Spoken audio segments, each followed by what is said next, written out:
So this time we're taking a look at a line that I thought I was done with until a good friend and fellow YouTuber sent me some figures that he found for Christmas. And these were two that thought I would never actually get a chance to get, because when they were released, they seemed to have bypassed the big stores, Walmart and Toys R Us, and go directly to places like Ross or closeouts, because there were so many Iron Man 2 figures already on the shelves. The last, I guess, 4 figures were the Ultimate Iron Man, War Machine, Mandarin, and they say he's Ivan Whiplash Vanko. But I am still kind of confused about that, but I'll get back to that. We're first going to take a look at the Mandarin. Now, the Mandarin comes with the standard base for the Iron Man 2 figures, including the overlay display cards. And I have to say that I really do like this sculpt for this figure. Unfortunately, the paint job does not live up to the sculpt. It's okay, and in some places terrible. But first, let's go through his accessories. You might think, well, he's only really got one accessory, and that's his light sword made out of energy of some sort, probably created from one of his rings. It's alright. It's made of a clear yellow plastic. Not bad, but nothing really stellar. It is a little bit bent in the packaging, but it's so soft and rubbery that it doesn't really make a difference. And so what is his other accessory? And that would be his helmet. Yes, his helmet comes off. And I really like the helmet. It's very reminiscent of the early Mandarin. Got some nice detail on there. You can see all the sort of like the chainmail armor. Unfortunately, like the figure, it's not really painted too well. You can see some slop on the side of the gold part and on the top there. Taking a look at this guy's face. Again, it's okay. I do like the sculpt is nice, but the paint is messed up on the beard here, underneath, in the mouth. And you're going to be tired of hearing that, because he's got lots of great details. The detail on the dragon symbols up here and around his belt. All this armor, the armor on his shins, the nice design of his little knee guards, and even the details on his feet. Unfortunately, like I said before, the details are all really messed up by the horrendous paint job. And you can see how off the paint is. Come on. I mean, you can do better. He does have all 10 rings sculpted onto his hands. Unfortunately, they also, the paint is just slopped on them. That is another unfortunate occurrence. But at least they actually took the time to sculpt the rings on each finger. So yeah, for articulation, The head goes left and right, up and down a lot. The hair is very nicely soft plastic and can go forward and back quite a ways. His arms do go all the way around. You gotta work around his little shoulder pad collar thing a little bit. He swivels and bends at the elbow, and he swivels at the hand. He's got the upper torso articulation left and right, forward and back, and side to side. His legs have the newer articulation, side to side, a rotator in the hip, and then a rotation also at the upper thigh. It is quite hard to pose his hips and the thighs because of his armored piece here, and it limits the articulation of the legs.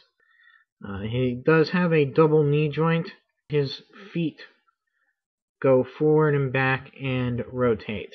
Really excited to finally have what is probably Iron Man's most famous foe. He's pretty much Iron Man's arch enemy. This is the first time we've gotten him in the Marvel Universe size. And I love the fact that they include the helmet. So, you know, it does give it a nice retro feel. So moving on to the second figure here. Again, he does have the same overlay card base. This is really interesting because it's supposed to be from the comics design, and it does kind of, it is kind of reminiscent of comics Whiplash, who was first called Whiplash and then went to Blacklash. The original Whiplash was called Mark Scarlatti. He worked for the Mafia in the Marvel Universe, which is called the Magia, as an enforcer, and had various different costumes. And Ivan Vanko was, of course, the Crimson Dynamo in the first Crimson Dynamo in the Marvel Universe. And so I don't really know what they're trying to do, what they're trying to represent with this figure, unless there's quite a possibility that this is the ultimate Whiplash, and they've just taken a page in the Ultimate Universe from the movies. So that may be the case.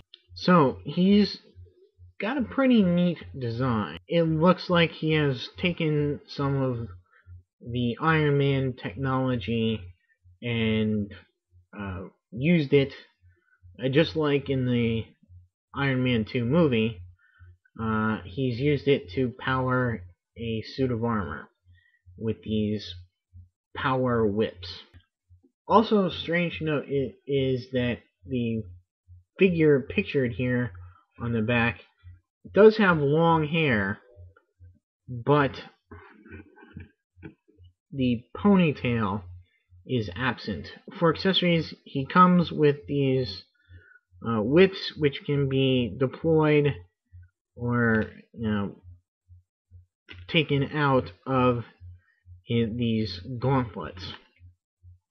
He's also got some pieces of armor that can come off. The leg armor, the top piece,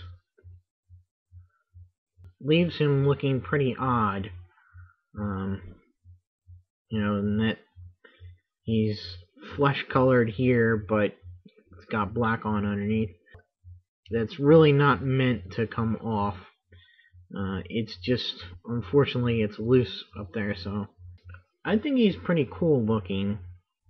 Sort of Iron Man-ish chest armor, the shoulder pad here, these gauntlets with these nasty looking barbs on the back of it.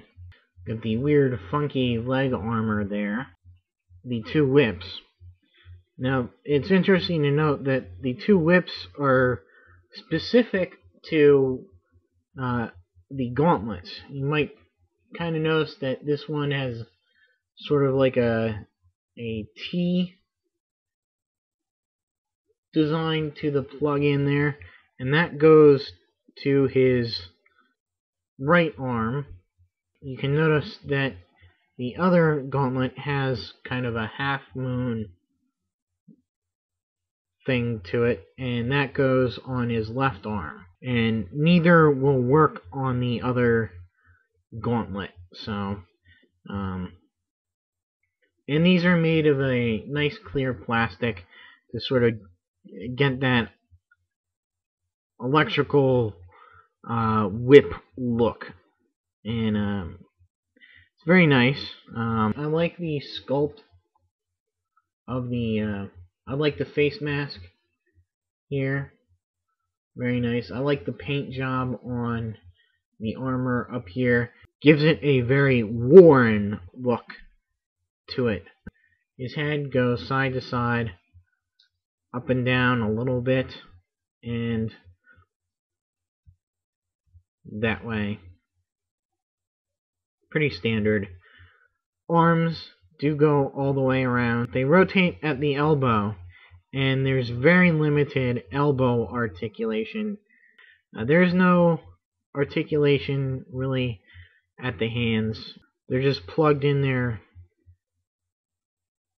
pretty solidly. The legs have that nice new articulation with the joint in the hip and the joint at the upper thigh, so you have to fiddle around with them to get the leg forward. It is pretty manageable. He is double jointed at the knees, and his feet, well, that's it really. His feet do move a little bit backwards and forwards, but not too much due to the sculpt, the armor pieces that are there. So for me, since I'm not really, if this is the way Whiplash looks in the Ultimate Universe, and it is Ivan Vanko, I'm just going to kind of ignore that in my own mind, and really just, say that this is just another new look for the original Whiplash from the regular Marvel Universe. It looks cool enough to be that Whiplash. So just want to say thank you one more time to Aetherus69 for getting these guys for me. Now I truly am finished with my Iron Man 2 collection. At least the 4-inch, and we'll just have to move on to the Avengers figures that are going to be coming up pretty soon. So that took long enough. Stay tuned for more Marvel Universe and other 4-inch figures. So until my next video, I'll see you.